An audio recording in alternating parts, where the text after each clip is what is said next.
दोस्तों ये एक छोटी सी वीडियो है। इसमें एक हमारे सब्सक्राइबर ने क्वेश्चन किया था कि सर मेरा डेटा है उसमें क्या है कि जैसे टीम लीडर हैं, टीम लीडर के अंडर जो है हमने सेल्स के पर्सन रख रखे हैं, ठीक है। अब वो जो सेल करते हैं उसका अमाउंट हम लिख लेते हैं। अब हम ये चाह रहे हैं कि जो टीम लीडर हैं उन्होंने कितनी कितनी सेल करी और उसके अंडर जो सेल्स पर्सन हैं उन्होंने कितनी कितनी सेल करी। तो यहाँ पर हमने उनको अलग अलग लिख लिया है, टीम लीडर के नाम यहाँ पर लिख लिए हैं। यहाँ पर हमें सेल्स का अमाउंट निकालना है। इसी तरह से सेल्स पर्सन जो हैं उनका जो सेल्स अमाउंट है वो यहाँ पर हमें निकालना है, ठीक है। तो ये सिंपल सा यहाँ पर सम इफ़ का फॉर्मूला लगेगा। तो चलिए मैं आपको बता देता हूँ कैसे इसको यूज़ करना है। तो यहाँ पर हम लिखेंगे इक्वल टू सम इफ़, ठीक है, ब्रैकेट स्टार्ट। अब यहाँ पर कह रहा है रेंज, यानी कि आपको आपकी जो नाम ढूंढना है वो कहाँ पर ढूंढना है। तो ये जैसे जैक नाम लिखा हुआ है तो कहाँ पर लिखा हुआ है, यहाँ पर है टीम लीडर में। तो टीम लीडर पे यहाँ पर मैं क्लिक कर देता हूँ, ठीक है। फिर कॉमा लगाएंगे। अब यहाँ पर आज पूछ रहा है कि क्राइटेरिया क्या है, यानी कि क्या ढूंढना है, हमें ढूंढना है ये वाला नाम, ठीक है। फिर कॉमा लगाएंगे। इसके बाद कह रहा है सम रेंज, यानी कि अगर ये नाम यहाँ पर मिल जाए तो क्या करूँ, तो इसके सामने जो सम अमाउंट है या सेल्स का जो अमाउंट है उसका टोटल कर दे, ठीक है। बस ब्रैकेट क्लोज कर देंगे और एंटर कर देंगे। तो देखो इसने इस नाम को ढूंढा इस पूरी लिस्ट में और 8400 इसको अमाउंट मिला, टोटल उसने किया तो 8400 बना, ठीक है। अब इसको सिंपली हम ड्रैग कर देंगे। तो ये जो है हमारा यहाँ ये पूरा इसमें तीनों जो टीम लीडर हैं उनका सेल्स का अमाउंट इसने निकाल दिया है, ठीक है। ये देखो इसी तरह से हम सेल्स पर्सन का कर देंगे। लेकिन अभी एक चीज़ और बताता हूँ मैं, पहले आपको ये निकाल के दिखा देता हूँ, ठीक है। Equal to sum if bracket start range, यानी कि कहाँ पर नाम ढूंढना है, ये वाला इसमें ढूंढना है क्योंकि अब हम सेल्स पर्सन के हिसाब से निकालना है। फिर कॉमा लगाएंगे। क्राइटेरिया क्या नाम ढूंढना है, हमें नाम ढूंढना है ये वाला। कॉमा लगाएंगे। सम रेंज अगर मिल जाए तो क्या करना है, सम किस चीज़ का करना है, इस चीज़ का करना है। और ब्रैकेट क्लोज करते हैं और एंटर करते हैं, ठीक है। तो देखो इसने 9800 निकाल दिया। अभी मैं आपको फ़िल्टर लगा के भी दिखा देता हूँ। तो इसको हम ड्रैग कर लेते हैं। तो ये जो सेल्स पर्सन है इनका ये टोटल यहाँ पर इस तरह से आ जाएगा। अब हम एक जो अमाउंट है वो चेक कर लेते हैं। जैक वाले का चेक कर लेते हैं, 8400 आना चाहिए। तो कंट्रोल शिफ्ट एल फिल्टर लग जाएगा। तो टीम लीडर में मैं जाता हूँ और जैक वाले का चेक कर लेते हैं, जैक। तो देखो इन सबको मैं टोटल करता हूँ। अब देखो नीचे क्या है 8400 और यहाँ पर हमारा अमाउंट जो है मैच हो चुका है, ठीक है। तो इस तरह से सम इफ़ का फॉर्मूला हम लगाएंगे अगर इस तरह की कंडीशन कुछ आती है, ठीक है। अब एक चीज़ और है, यहाँ पर मैंने जो क्राइटेरिया सेलेक्ट किया है, जैसे कि मैं आपको डबल क्लिक करके दिखाता हूँ, मैंने पूरा बी ले लिया और पूरा डी ले लिया। तो देखो नीचे तक हम जाएंगे तो यहाँ पर ब्लैंक रो भी आ रही हैं। अगर हम कोई नई एंट्री करते हैं तो वो ऑटोमेटिकली इसमें ऐड हो जाएगी। ये पूरा लास्ट तक है, नीचे तक 65,000 कितनी रो हैं इसमें जो भी हैं। देखो मैं देख लेता हूँ कितनी रो है इसमें है, 10,48,576। तो जितनी भी एंट्री हम करेंगे वो ऐड हो जाएंगे। लेकिन बहुत से लोग कैसे फॉर्मूला लगाते हैं, वो इतना एरिया सेलेक्ट करते हैं, जैसे कि मैं आपको दिखा देता हूँ।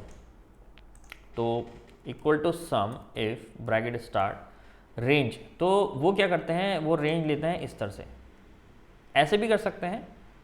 तो हमने ये एरिया ले लिया। अगर हम आगे का एरिया नहीं लेंगे तो क्या होगा, नई एंट्री हमारी ऐड नहीं होगी, ठीक है।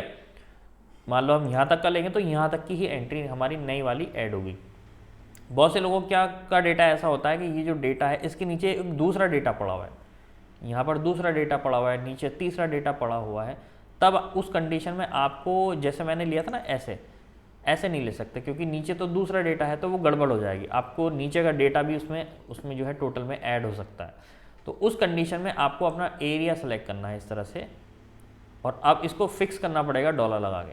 अब मान लो मैं ले लेता हूँ यहाँ तक दो एक्स्ट्रा ले लेता हूँ, 2 एंट्री मान लो मेरी एक्स्ट्रा हो जाएंगी, ठीक है। तो हमारी क्या हुई, क्राइटेरिया ये हमारा जो हमारी रेंज है वो यहाँ पर आ गई है। फिर कॉमा लगाएंगे। क्राइटेरिया हमारा है ये जो हमें ढूंढना है, फिर कॉमा लगाएंगे। अब देखो सम रेंज भी इसी तरह से सेलेक्ट करनी पड़ेगी। तो यहाँ से मैं सेलेक्ट करूँगा, जितनी आपने यहाँ सेलेक्ट किया ना, जितना एरिया यहाँ किया उतना ही आपको यहाँ पर लेना पड़ेगा। तो नीचे तक अगर 2 एक्स्ट्रा लिया है तो 2 एक्स्ट्रा ही लेना पड़ेगा, ठीक है। ऊपर चले जाते हैं और फिर ब्रैकेट क्लोज कर देते हैं और एंटर कर देते हैं। देखो अभी ड्रैग जैसी मैं करूँगा तो गड़बड़ हो जाएगी। तो अब देखो नीचे वाले को डबल क्लिक करके दिखाता हूँ, इसने क्या किया, ऊपर की 2 एंट्री छोड़ दी हैं क्योंकि हमने लॉक नहीं किया था। इसको क्लिक करके दिखाता हूँ तो यहाँ पर एक एंट्री छूट गई। जैसे जैसे नीचे ड्रैग होता रहेगा, अगर और आपके नेम है तो उस हिसाब से जो है ये ऊपर के आइटम छोड़ता रहेगा और नीचे का आइटम नए नए जो सेल है वो ऐड करता रहेगा। तो इस चीज़ को हम लॉक करेंगे, इसको डबल क्लिक करेंगे और ये जो एरिया हमने लिया है B2 से B21 तक, ठीक है, इसको सेलेक्ट करना है। F4 का बटन आप दबा देना तो इस तरह से डॉलर के ये लॉक होता है, डॉलर लग जाता है ना, तो ये हमारा एरिया लॉक हो जाता है। तो F4 का बटन दबा देना, या बहुत से कीबोर्ड में केवल F4 से नहीं काम करता, फंक्शन के साथ F4 बटन दबाते हैं तब ये काम करता है। तो इस तरह से आपको लगाना है, ठीक है। अभी ये वाला तो हमने लॉक कर दिया, अभी ये वाला लॉक नहीं किया तो इसको भी लॉक करना है। तो ये हमारा है D2 से D21 ये वाला, ठीक है। तो एक तरीका और बता देता हूँ डॉलर लगाने का, सिंपली हम मैनुअली टाइप कर लेते हैं अगर आपका F4 से नहीं लग रहा है। देखो यहाँ डॉलर लगाया, यहाँ पर भी डॉलर, और यहाँ डॉलर, और यहाँ डॉलर, मतलब D है ना, तो D के स्टार्टिंग में और उसके बाद में।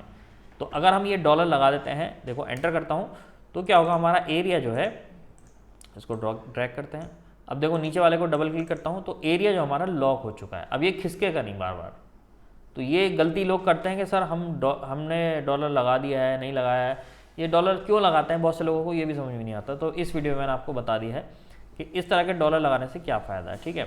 इसके अलावा आपको, अच्छा, जो लोग नए हैं मेरे चैनल पर, मैं आपको बता देता हूँ, एक मेरा कोर्स है एडवांस एक्सेल कोर्स, जो मैंने एक्सेल को बेसिक से एडवांस लेवल तक कवर किया है। अगर आप एक्सेल को डीपली सीखना चाहते हैं तो इस कोर्स को ज्वाइन कर सकते हैं। इसमें आपको 90 वीडियोस मिलती हैं, डाउनलोडेबल हैं, लाइफ टाइम के लिए होती हैं, ठीक है। तो इसका लिंक मैंने नीचे डिस्क्रिप्शन में भी दे दिया है, जाकर आप चेक कर सकते हैं कि कौन से चैप्टर में क्या क्या सिखाया जाएगा। ये आपके बहुत काम आएगा, ठीक है। कोई क्वेश्चन है, कोई क्वेरी है तो आप इस नंबर पर कॉल या व्हाट्सएप करके पूछ सकते हैं। और बाकी ये पूरा आपको लिंक दे दिया, आप चेक कर लेना, सब चैप्टर वाइज पूरा लिखा हुआ है, कौन से चैप्टर में क्या क्या चीज़ें हैं, MIS रिपोर्ट, डैशबोर्ड रिपोर्ट, सारी चीज़ें इसके अंदर, ठीक है। और इसके अलावा आपका कोई क्वेश्चन है इस वीडियो के रिगार्डिंग तो नीचे कमेंट में लिख सकते हैं, मैं उस पर एक पर्टिकुलर वीडियो बना दूंगा अगर कुछ ऐसा क्वेश्चन होगा कि सभी लोगों के काम आएगा, ठीक है। चलिए, वीडियो हेल्पफुल लगी तो लाइक कर देना, चैनल पर नए हैं तो सब्सक्राइब कर सकते हैं, और मिलता है आपसे नेक्स्ट वीडियो में। तब तक के लिए take care and good bye.